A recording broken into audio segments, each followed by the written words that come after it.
திவ்ய இயேசுவே, உம்மை ஆராதித்து வணங்கி உமக்கு நன்றியறிந்த ஸ்தோத்திரம் செய்கின்றோம். அதே என்றால் சிஷ்டபாரமான சிலுவையை கொண்டு உலகத்தை மீட்டு ரட்சித்தீர். இயேசுநாதர் சுவாமி தனது அன்பு தாயை சந்திப்பதை நாம் தியானிக்கிறோம். இந்த 4ஆம் ஸ்தலத்தில்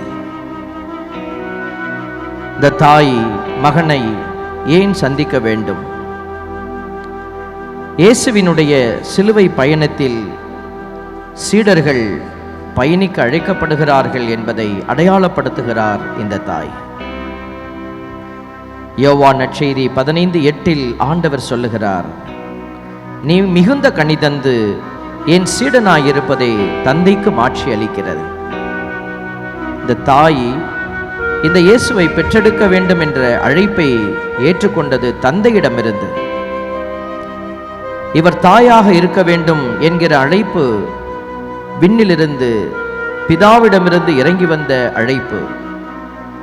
ஆகவே இயேசுவினுடைய முதல் சீடத்தியாக தந்தையால் தெரிவு செய்யப்பட்ட அன்பு தாய் மரியாள் சிலுவையின் ஊடாக கடந்து செல்கிற இயேசுவை சந்திப்பது சீடத்துவத்தினுடைய ஆழமான அடையாளம்.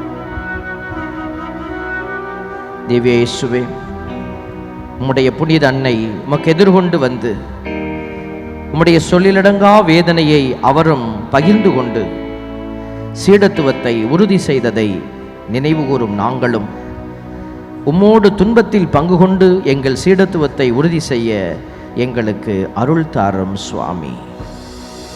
எங்கள் பேரில் தயவாயிரும் சுவாமி, எங்கள் பேரில் தயவாயிரும். எங்கள் பேரில் தயவாயிரும் சுவாமி, எங்கள் பேரில் தயவாயிரும்.